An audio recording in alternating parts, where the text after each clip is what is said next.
नमस्कार मित्रांनो, current affairs today या आपल्या मराठी चॅनलमध्ये आपले स्वागत आहे. आजचा पहिला प्रश्न पाहूया. अलीकडे प्रो कबड्डी लीगचा 12वा हंगाम कोणी जिंकला आहे?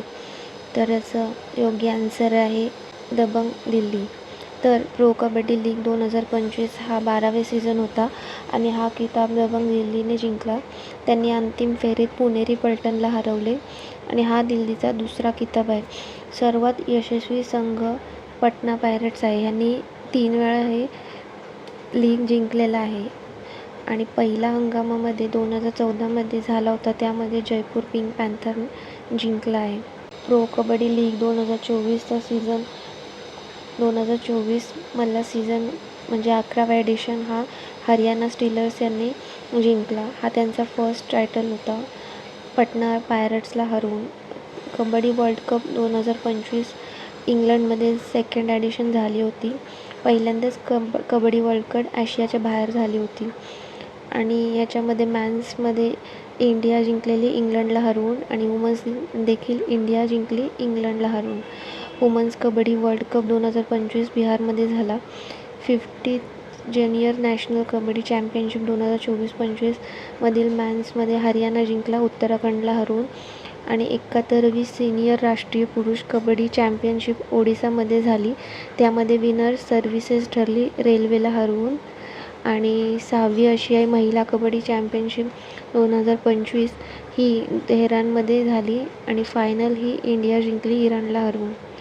तर कबड्डी टीममध्ये एकूण किती खेळाडू असतात? तर मैदानावर म्हणजे फील्डवर 7 असतात आणि टोटल 12 असतात. आणि kabaddi is a national sports ही बांगलादेशचे राष्ट्रीय खेळ आहे आणि इंटरनॅशनल फेडरेशन ऑफ कबड्डीची स्थापना कधी झाली तर 2004ला.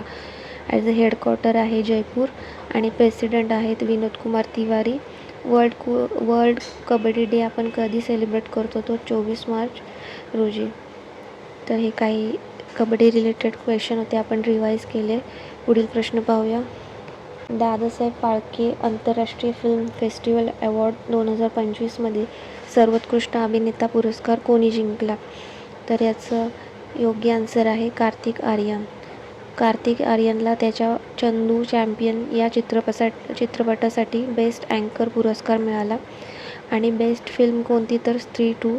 बेस्ट ॲक्ट्रेस कृती सेनन. कोणत्या फिल्मसाठी तर तेरी बातों में ऐसा उलझा जिया या गाण्यासाठी.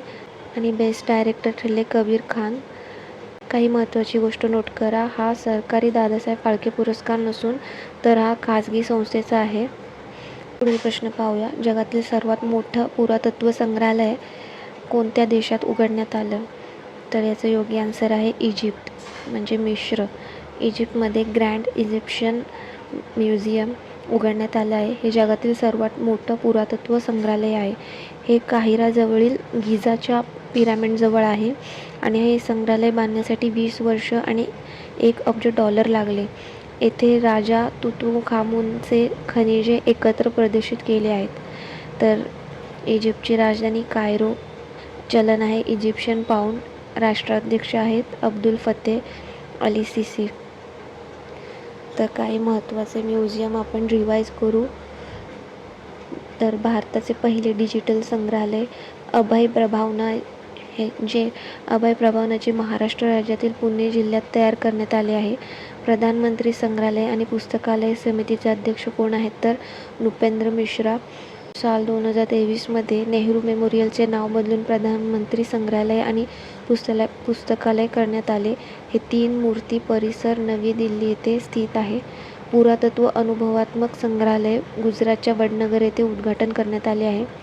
भारताचे पहिले अंडर वॉटर संग्रहालय आणि कृत्रिम रीफ महाराष्ट्रात तयार होणार आहे. एन.एस. गल्डर या जहाजाला महाराष्ट्राच्या सिंधुदुर्ग जिल्ह्यातील निवटी रॉक्स जवळ समुद्रात बुडवून हे अंडर वॉटर म्युझियम तयार केले जाईल. तर भारताचे पहिले ओपन एअर आर्ट वॉटर संग्रहालय नवी दिल्ली येथील मौसम विज्ञान भवनात उद्घाटन करण्यात आले आहे. मोदी स्मृती चिन्ह संग्रहालय हे मोतीहारी बिहार येथे आहे आणि बुद्ध सम्यक दर्शन संग्रहालय आणि स्मृतिस्तूप बिहारच्या वैशाली जिल्ह्यातील वैशालीगड येथे उद्घाटन करण्यात आले आहे. तर हे काही महत्त्वाचे संग्रहालय होते, लक्षात ठेवा. तर मिस्रबद्दल जाणू थोडं. तर मिस्रला नील नदीचं वरदान असे म्हणतात. सायक्लॉन एक्सरसाइज 2025 हे आपण मिस्र इजिप्तसोबत करतो. तर राजस्थान येथे हे आयोजित करण्यात आले होते. ब्राईट स्टार 2025 हा एक बहुपक्षीय सैन्य अभ्यास आहे ज्यात भारताने सहभाग घेतला आहे आणि तो इजिप्त यामध्ये आयोजित करण्यात आलेला आहे. बहुपक्षीय. पुढील प्रश्न पाहूया. प्रधानमंत्री नरेंद्र मोदी यांनी नुकतीच सुरू केलेल्या रिसर्च डेव्हलपमेंट आणि इनोव्हेशन योजनेचा अंदाजपत्रक किती आहे? तर याचं योग्य आन्सर आहे 1,00,000 कोटी. 3 नोव्हेंबर 2025 रोजी दिल्ली येथे प्रधानमंत्री मोदींनी research development and innovation scheme सुरू केली आहे. याचं उद्दिष्ट आहे भारतात संशोधन आणि नवोन्मेष क्षेत्रात खाजगी गुंतवणूक वाढवणे. ही योजना विज्ञान व तंत्रज्ञान विभागात राबवणार आहे. तर लाँग टर्म लोन, कमी व्याजदरावर गुंतवणूक आणि प्रोजेक्ट शेअरच्या बदल्यात निधी देण्याची ही तरतूद आहे. तर या योजनेअंतर्गत काय असेल? खाजगी क्षेत्र तयार करत असलेल्या महत्त्वाच्या प्रकल्पांमध्ये गुंतवणूक केली जाणार आहे. आपण बघितलं. कमी व्याजदरांवर दीर्घकाळ कर्ज दिले जातील. तर प्रकल्पांच्या शेअर्स बदल्यात देखील फंडिंग केली जाऊ शकते, ज्यामुळे प्रकल्पाच्या अंदाजे 50% खर्चाचे कव्हरेज मिळेल. आणि या योजनेअंतर्गत एक विशेष फंड तयार केला जाईल जो नॅशनल रिसर्च फाउंडेशन यांच्या नियंत्रणाखाली असेल. पुढील प्रश्न पाहूया. फ्रान्स सरकारने night of the national order of merit हा नागरी सन्मान कोणाला दिला? तर याचं योग्य आन्सर आहे सुनीलकांत मुंजाळ. सुनीलकांत मुंजाळ हे हिरो एंटरप्राइजेसचे चेअरमॅन आहेत. यांना फ्रान्सने आपला प्रतिष्ठित नागरी सन्मान म्हणजेच शेवालिये द ऑर्डर नॅशनल दु मेरिट दिला. हा सन्मान भारत-फ्रान्स संबंध मजबूत करण्यासाठी दिलेला आहे. काही महत्त्वाचे सन्मान आपण रिवाईज करूया. 34वा सरस्वती सन्मान 2024साठी हा साधू भद्रेश दास यांना स्वामीनाथन सिद्धांत सुधा या पुस्तकासाठी मिळालेला आहे. विंडहॅम कॅम्पेबल पुरस्कार 2025 हा राणी दासगुप्ता यांना मिळालेला आहे. आणि राष्ट्रीय समुद्रवरण पुरस्कार हा राजेश उन्नी यांना समुद्री क्षेत्रातील भारताचा सर्वोच्च सन्मान मिळालेला आहे. हवाला. सुदर्शन पटनायक फ्रेड डॅरिंगटन पुरस्कार जिंकणारे हे पहिले भारतीय ठरले आहेत. आणि पी शिवकामी वर्चील दलित साहित्य पुरस्कार 2025 मिळालेला आहे. पंतप्रधान नरेंद्र मोदींना श्रीलंकेचा सर्वोच्च सन्मान मित्र विभूषण प्रदान करण्यात आलेला आहे. तर टोकियोमध्ये लेड एंडोस्कोपिस पुरस्कार हा डॉक्टर डी नागेश्वर रेड्डी यांना मिळालेला आहे. आधार कार्यान्वित उत्कृष्टतेसाठी 2 UIDAI पुरस्कारासाठी सन्मानित राज्य हे मेघालय ठरले. तर VEF म्हणजेच world economic forum global young leader for the year 2025 म्हणून निवड झालेले मंत्री राम मोहन नायडू आहेत. तर world press photo of the year 2025 हा समर अबू अलेफ यांना मिळालेला आहे आणि हे फिलिस्तीनी फोटोग्राफर आहेत. पुढील प्रश्न पाहूया. ग्रीन हायड्रोजन 2025वर आंतरराष्ट्रीय परिषद कोठे होणार आहे? तर याचं योग्य आन्सर आहे नवी दिल्ली. ग्रीन हायड्रोजन 2025 आंतरराष्ट्रीय परिषद 11 ते 12 नोव्हेंबरला नवी दिल्ली येथे होणार आहे. आणि याचे आयोजक कोण आहेत? तर नवीन आणि नवीकरणीय ऊर्जा मंत्रालय यांच्या अंतर्गत ही परिषद होणार आहे.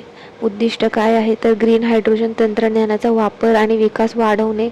ग्रीन हायड्रोजन म्हणजे काय नक्की? तर थोडक्यात जाणून घेऊया. ग्रीन हायड्रोजन म्हणजे जेव्हा हायड्रोजन वीजद्वारे नवीकरणीय ऊर्जा वापरून मिळते तेव्हा त्याला ग्रीन हायड्रोजन असे म्हणतात. तर लक्षात ठेवा. पुढील प्रश्न पाहूया. जगातील पहिल्या पिढ्यांनुसार धूम्रपान बंदी कायदा कोणत्या देशाने लागू केला? तर याचं योग्य आन्सर आहे मालदीव. मालदीव हा जगातील पहिला देश ठरला ज्याने पिढीनुसार धूम्रपानावर बंदी घातली. 1 जानेवारी 2007 नंतर जन्मलेल्या कोणत्याही तंबाखू वापरणे किंवा विकत घेणे कायदेशीर आहे. हा कायदा 1 नोव्हेंबर 2025 पासून लागू झालेला आहे. तर मालदीवची राजधानी काय आहे? माले. आणि ह्याचं चलन आहे मालदिवियन रुफिया. आणि याचे राष्ट्राध्यक्ष आहेत मोहम्मद मुज्जू. तर आपण हायड्रोजन विषयी काही क्वेश्चन रिवाईज करूया. राष्ट्रीय हायड्रोजन मिशनची सुरुवात कधी झाली? तर 15 ऑगस्ट 2021ला राष्ट्रीय ग्रीन हायड्रोजन मिशन ह्याची सुरुवात कधी झाली तर 4 जानेवारी 2023ला. देशातील पहिले ग्रीन हायड्रोजन प्लांटचे उद्घाटन स्टील मंत्रालयाने केले. कुठे तर जिंदल स्टेनलेस लिमिटेड यांचे हिसार येथे केले. देशातील पहिले बहुउद्देशीय green hydrogen pilot project Himachal प्रदेशमधील झाकरी येथे सुरू केला. 2024मध्ये पंतप्रधान नरेंद्र मोदींनी ग्रीन हायड्रोजनवरील दुसऱ्या आंतरराष्ट्रीय परिषदेला उद्घाटन केले. कुठे केले तर नवी दिल्लीतील भारत मंडप येथे. पंतप्रधान नरेंद्र मोदींनी देशातील पहिल्या ग्रीन हायड्रोजन हबची पायाभरणी केली. कुठे तर विशाखापट्टणममध्ये. भारताने जगातील सर्वात शक्तिशाली हायड्रोजन ट्रेन इंजिन तयार केले आहे. त्याचं पॉवर किती आहे? 1200 HP इतका. हायड्रोजन ट्रान्सपोर्ट पाईप विकसित करणारी भारताची पहिली कंपनी कोणती तर टाटा स्टील. तर उत्तर भारतातील पहिले हरित हायड्रोजन संयंत्र तयार होणार कुठे तर हिमाचल प्रदेश येथील दबोटा येथे. आणि जगातील सर्वात मोठा पांढरा हायड्रोजन साठा सापडला कुठे तर फ्रान्समधील मोसेल प्रदेशात. वर्ल्ड हायड्रोजन समिट 2025 हे कुठे झाले तर रॉटरडॅम नेदरलँड्समध्ये. आणि भारताची पहिली व्यावसायिक हायड्रोजन बस लॉन्च झाली ती कुठे तर लेह लडाखमध्ये. निर्माता आहेत NTPC. ग्रीन हायड्रोजन समिट 2025 आयोजित करण्यात आला कुठे तर आंध्र प्रदेश येथे. भारताने आपली पहिली हायड्रोजन चलित ट्रेन कोच याचे यशस्वी परीक्षण चेन्नई येथे केले. आणि भारताचा पहिला मेक इन इंडिया 1 मेगावॉट हरित हायड्रोजन संयंत्र गुजरातच्या कांडला येथे सुरू करण्यात आलं आहे. हे देशातील पहिलं असं संयंत्र आहे जे एखाद्या बंदराच्या परिसरात उभारण्यात आलेलं आहे. उत्तर प्रदेशातील पहिला ग्रीन हायड्रोजन प्लांट गोरखपूर येथे स्थापित करण्यात आला असून हा देशातील दुसरा प्लांट आहे. आणि first green hydrogen R&D conference 2025 हे नवी दिल्ली येथे सप्टेंबर 2025मध्ये आयोजित करण्यात आली. तर मालदीवचं जाणून घेऊया. मालदीव जगातील पहिला देश ज्याने पिढीनिहाय धूम्रपान बंदी कायदा लागू केलेला आहे. आणि हा कायदा आपण पाहिलंच की 1 नोव्हेंबर 2025 पासून लागू झालेला आहे. आणि या कायद्याच्या नुसार 1 जानेवारी 2007 नंतर जन्मलेल्या कोणत्याही व्यक्तीस तंबाखू उत्पादनांचा वापर किंवा धूम्रपान करणे बेकायदेशीर असेल. आणि अगदी ती व्यक्ती पर्यटक जरी असली तरी त्याला हा कायदा पाळावा लागेल. या निर्णयाचा उद्देश हाच आहे की नागरिकांचे संरक्षण करणे आणि पुढील पिढीला तंबाखूमुक्त बनवणे. हा कायदा सिगारेट व्यतिरिक्त सगळ्या तंबाखू उत्पादनांनाही लागू होईल. न्यूझीलंडने पूर्वी असा कायदा मंजूर केला होता पण नंतर तो रद्द करण्यात आला. वेपिंग आणि ई-सिगारेट सर्व वयोगटांसाठी पूर्णपणे बंदी आहे. तर हे काही पॉईंट्स होते धूम्रपान रिलेटेड आणि मालदीव रिलेटेड. तर लक्षात ठेवा. पुढील प्रश्न पाहूया. भारत आयोजित मिलान बहुराष्ट्रीय नौदल सराव कुठे होणार आहे? तर याचं योग्य आन्सर आहे विशाखापट्टणम. मिलान 2025 हा भारत आयोजित 13वा बहुराष्ट्रीय नौसैनिक सराव आहे. दिनांक कधीपासून तर 19 ते 26 फेब्रुवारीपर्यंत. याचे स्थळ विशाखापट्टणममध्ये. ह्यामध्ये 55 देशांचा सहभाग होणार अपेक्षित आहे. आणि पहिला मिलान सराव कधी झाला तर 1995मध्ये हा मिलान सराव झाला. पुढील प्रश्न पाहूया.